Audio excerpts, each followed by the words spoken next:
L'histoire commence alors qu'un homme monte nerveusement dans un train.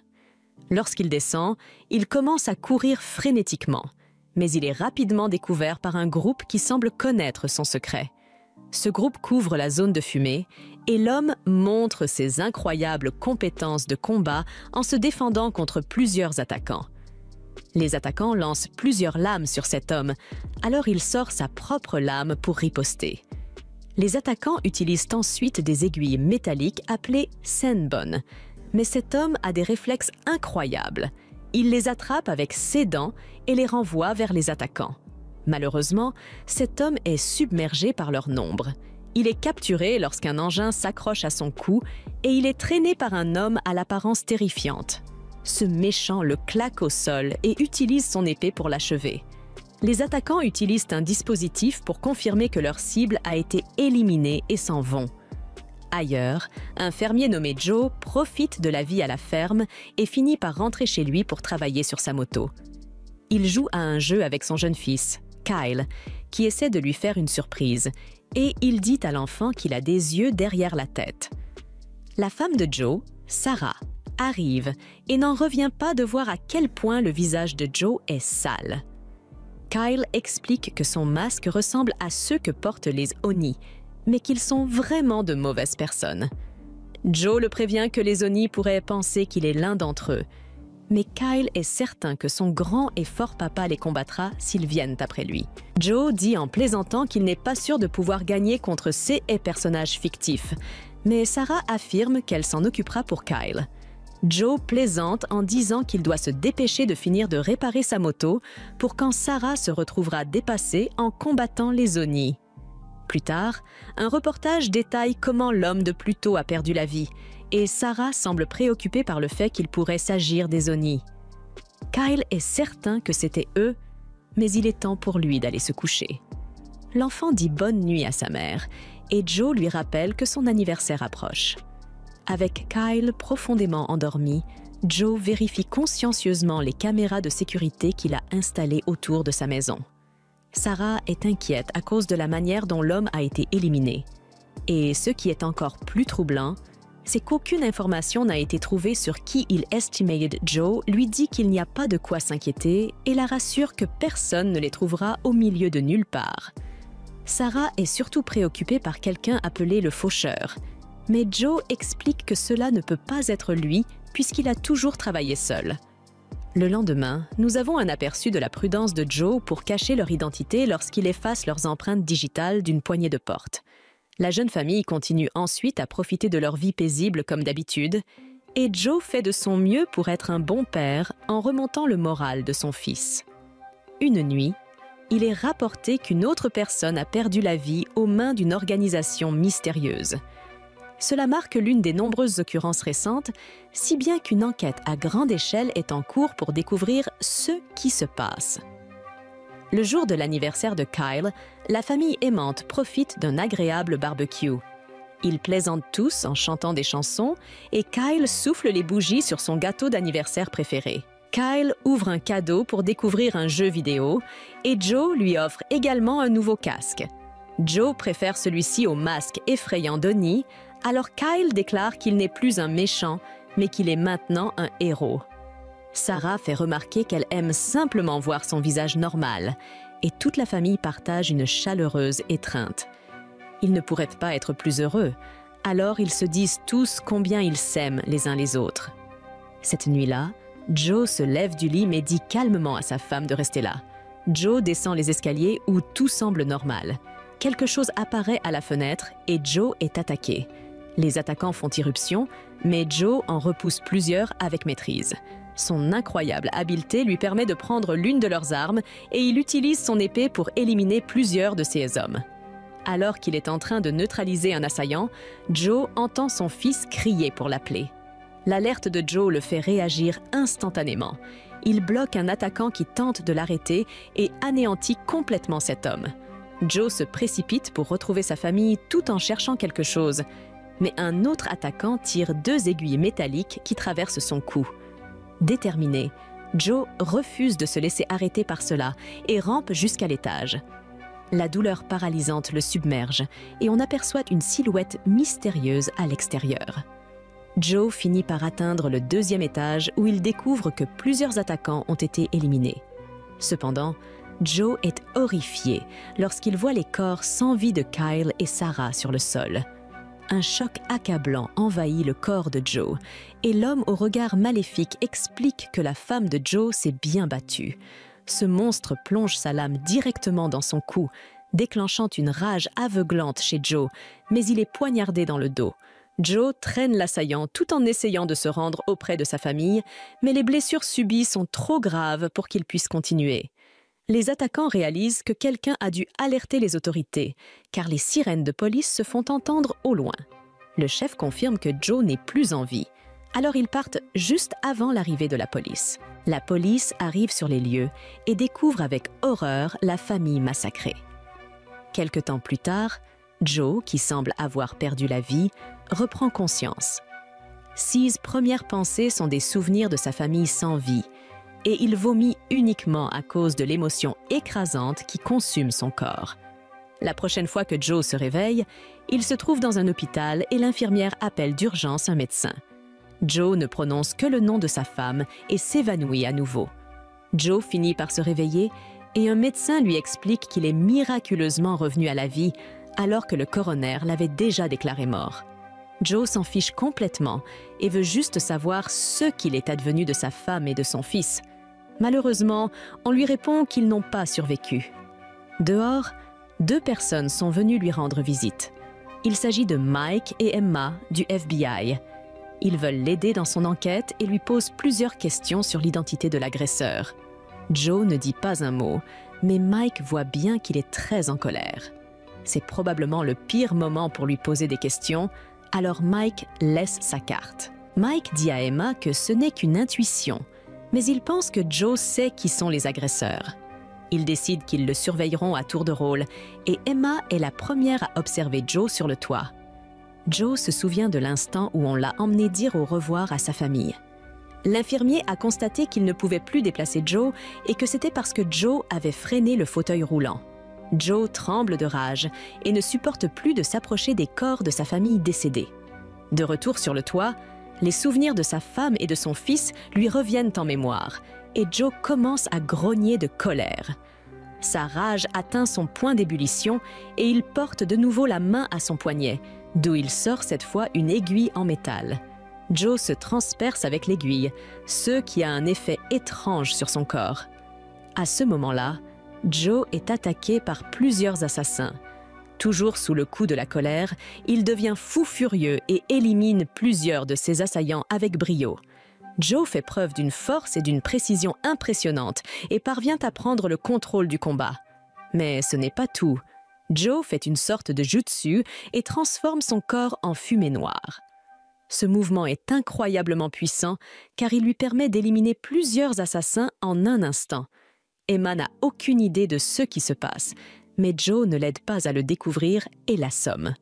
Joe, furieux, poursuit alors son attaque sans relâche et met en pièces plusieurs autres assaillants. Ils sont nombreux et Joe tire étrangement une épée sur l'ascenseur. On comprend alors pourquoi il a agi de la sorte. Il se sert d'un poteau pour se défendre et pousse tous les assassins restants dans l'ascenseur. Même si Joe est en infériorité numérique, il devient très clair que les assassins sont piégés à l'intérieur avec lui et non l'inverse. Joe se tient au-dessus de tous les cadavres lorsqu'il arrive à un autre étage et il frappe d'effroi les cœurs de tous les adversaires restants. Mike se demande pourquoi Emma ne répond pas à son appel et est choqué lorsqu'il trouve plusieurs cadavres. Joe termine sa course à proximité et est retrouvé par le chef des assassins. Des souvenirs reviennent à l'esprit de Joe et il attaque le chef avec fureur. Ce dernier n'est manifestement pas comme les autres, car il se défend bien et parvient même à passer un engin autour du cou de Joe. Joe se libère rapidement, mais le combat reste équilibré. Joe finit par utiliser à nouveau sa technique de l'ombre, ce qui lui permet de porter une attaque dévastatrice. Joe enchaîne rapidement avec d'autres coups et le combat se termine peu après.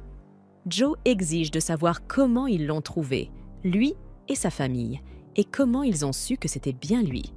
Le chef se moque de Joe en lui disant qu'il peut changer d'apparence autant qu'il veut, mais qu'il ne pourra jamais échapper à son destin.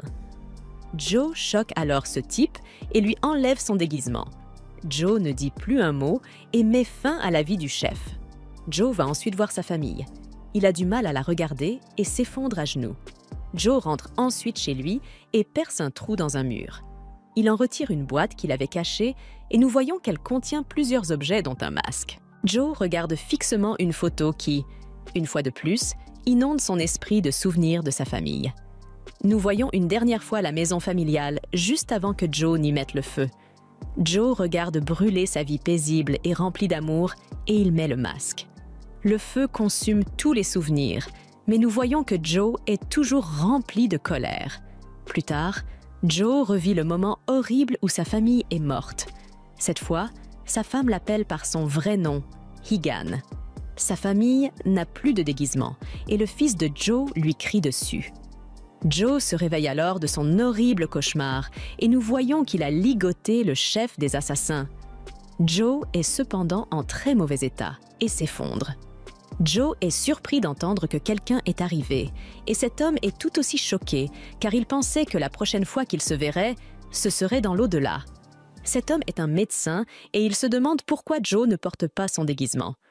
Joe révèle que l'organisation a trouvé un moyen de voir à travers le système de masquage qu'ils utilisaient. Le médecin se demande pourquoi le corps de Joe est toujours battu, mais il s'en rend compte en voyant le bras de Joe. Joe a utilisé l'art secret de la prise de conscience brutale, ce qui explique ce qu'il a fait lorsqu'il s'est poignardé sur le toit. Le docteur dit à Joe de ne plus jamais l'utiliser, car la prochaine fois, il mettra sûrement fin à ses jours. Lorsqu'il voit le dos de Joe, il lui dit d'oublier la prochaine fois, car il aurait dû mourir après s'être poignardé. Joe n'a aucune idée de la raison pour laquelle il a pu survivre et le médecin se demande si quelqu'un le maintient en vie. Il faudra 6 jours entiers à Joe pour se rétablir complètement, mais il veut juste aller assez bien pour obtenir des réponses de son invité qu'il n'a pas encore réussi à convaincre. Le médecin se demande ce que Joe compte faire après cela et sa réponse est simple. Il va traquer tous ceux qui sont responsables du meurtre de sa famille. Le médecin donne à Joe quelque chose pour l'aider à se remettre, mais cela lui fait très mal et il s'évanouit. Après avoir récupéré un peu, Joe va voir le chef des assassins. Joe ne dit pas un mot et se met à lui asséner un coup de couteau. Joe le poignarde plusieurs fois, mais l'homme lui rappelle que les ninjas ne craquent jamais. Joe le choque en lui faisant remarquer qu'il le sait déjà et continue à le poignarder. Joe ne s'arrête pas au fil des jours et l'assassin finit par demander à Joe ce qu'il essaie de prouver. Il supplie Joe de mettre fin à ses jours, mais ce dernier l'ignore. Plusieurs jours passent, mais Joe n'en a pas fini et continue de faire souffrir l'homme. Un jour, Joe l'asperge d'essence. L'assassin commence à parler comme un fou et aurait aimé que Joe voie la tête de sa femme. L'assassin n'est pas impressionné par le fils de Joe, qui a peur comme tout le monde, mais la femme de Joe est différente. Ses yeux étaient remplis de colère et de haine jusqu'à la fin. Ce psychopathe va encore plus loin et dit à Joe que sa femme pleurait de plus en plus chaque fois qu'il lui enfonçait son épée dans le corps. Joe lui dit calmement d'écouter attentivement et lui explique qu'il va brûler les yeux de sa famille dans sa mémoire pour toujours. Il décrit ensuite l'incroyable douleur qu'il va lui faire ressentir. Joe lui dit qu'il ne connaîtra jamais le doux soulagement de la mort, car il devra toujours trembler de peur devant les Oni de l'au-delà. Joe met le feu à ce type et regarde l'assassin hurler à l'agonie. Ailleurs, Mike est retiré de l'enquête concernant Joe Logan. Il s'agit d'un ordre des supérieurs qui sont mécontents de ce qui s'est passé à l'hôpital. Il n'y avait pas de caméra sur le toit et ils ne savent pas à qui appartient le sang. Mike souligne qu'Emma a tout vu, mais son patron lui suggère de lui demander à nouveau puisqu'elle semble avoir changé sa version des faits. Mike est furieux qu'Emma ait abandonné, mais elle rit de voir à quel point il est évident que les plus hauts responsables essaient d'étouffer l'affaire. Il se passe quelque chose de louche et elle sait que la meilleure chose à faire est d'obéir. En secret, elle a enquêté sur Logan et sa famille. Elle a découvert qu'ils utilisaient tous des pseudonymes et qu'aucun d'entre eux n'existait réellement. De retour auprès de Joe, Il jette un coup d'œil à l'appareil qui crée son déguisement et repense à la façon dont on lui a dit qu'il protégerait tout le monde. Il prend ensuite sa moto pour commencer ses recherches. Mais le premier endroit où il se rend est vide. Joe parcourt ensuite de longues distances pour vérifier d'autres endroits, mais tout ce qu'il trouve, c'est la déception. Le dernier endroit qu'il visite est également vide, et sa frustration commence à monter. Ce soir-là, des flics corrompus entrent dans un bar et s'énervent parce que le barman ne leur donne pas assez d'argent. Joe est assis juste à côté et un flic pense que ce serait une bonne idée de lui demander si sa moto à l'extérieur a été volée. Joe l'ignore et le policier lui demande son permis de conduire. Joe l'ignore encore. Alors le policier essaie de l'attraper, mais Joe le met rapidement hors de combat. Joe part calmement, mais l'autre policier essaie de l'attaquer par derrière. Joe ne touche même pas le type quand il donne un coup de poing, mais la force même du coup de Joe envoie le policier Waldinger. Dehors, Joe regarde leur voiture de police et se rappelle la carte de visite que Mike lui a donnée. Le lendemain, Mike pense qu'Emma rigole, mais elle souligne qu'elle enquête sur un crime. De nombreux deals criminels se font maintenant en réalité virtuelle, et elle doit finir ce travail pour qu'ils puissent avoir le temps d'enquêter sur Joe. Emma explique ensuite que les avancées en VR ont explosé comme jamais récemment, et tout cela grâce à la société AOSA. À ce moment-là, Mike est choqué lorsqu'il reçoit un appel de Joe. Il retire doucement Emma de la VR et lui fait signe de suivre l'appel. Mike essaie de faire dire à Joe qui il est vraiment, mais Joe a ses propres questions.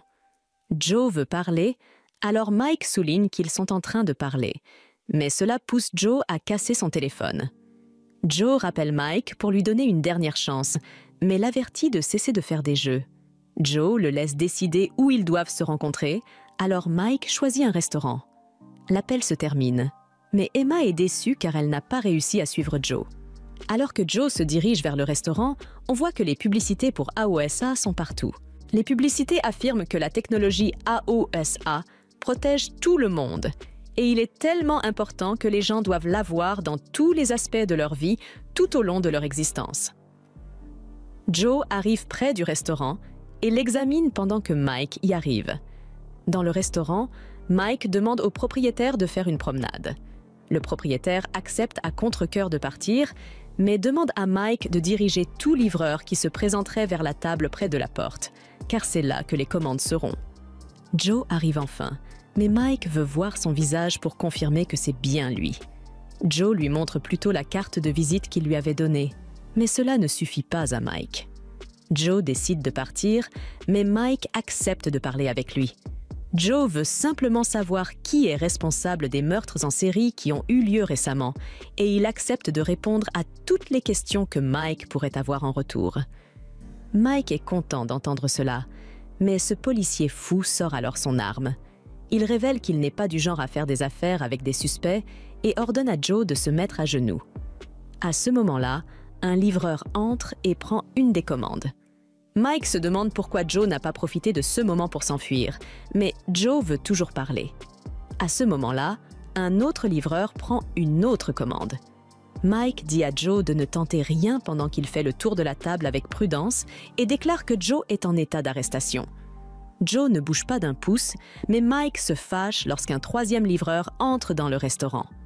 Mike se rend compte qu'il n'y a plus de commandes à prendre et que ce livreur se prépare à attaquer. Joe réagit rapidement pour stopper l'attaque, mais son visage est exposé et Mike se demande qui il estimate Joe se retrouve dans un combat. Mais il est clair que cet attaquant n'est pas un livreur. Mike essaie d'arrêter les deux, mais il doit ouvrir le feu lorsque le faux livreur tente de l'attaquer. Joe doit le sauver d'une mort certaine et le combat s'intensifie lorsque l'attaquant révèle qu'il a un autre jeu de bras. Joe est repoussé, mais il utilise son jutsu d'ombre pour faire apparaître 4 bras et 2 têtes. La bataille intense continue, mais Joe a maintenant simplement plus de bras que ce gars et il le saisit. Joe le pousse en arrière et se prépare à mettre fin au combat. Mais il réalise que le jeu de bras supplémentaire du gars était en fait une autre personne qui se cachait dans son sac. Ce deuxième gars l'attaque par derrière et Joe fait de son mieux pour se battre contre ses 2 adversaires mortels. Joe sauve encore une fois Mike et jette un peu d'alcool sur les assassins. Joe enflamme ses épées et le combat dangereux se poursuit. Joe boit finalement un peu d'alcool et l'utilise pour lancer une boule de feu sur ses adversaires. Il saisit cette opportunité pour lancer toutes ses lames sur eux, en pinçant un gars et en détruisant absolument l'autre. Le combat insane est terminé. Alors Mike supplie Joe de lui dire qui il estime être Joe se contente de dire les mots « canard en pâte ». Mais Mike se fâche puisque c'est juste un des éléments du menu du restaurant.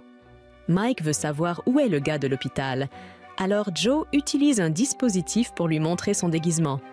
Joe révèle qu'il est un ninja. Ses faux livreurs l'étaient aussi et les gars de l'hôpital aussi. Juste à ce moment-là, ils doivent se couvrir alors que le groupe tire sur eux depuis l'extérieur. Les choses deviennent encore pires lorsqu'ils regardent dehors et voient qu'un des attaquants tire un roquette sur eux. L'endroit entier explose et les attaquants s'enfuient. Joe est introuvable, mais on voit qu'il est au-dessus en train de surveiller Mike. Mike regarde sa poitrine pour voir que la lame du ninja a traversé son gilet pare-balles. La lame n'a même pas une seule égratignure après tout le combat avec Joe. Alors Mike se demande qui pourrait avoir fabriqué une arme aussi folle.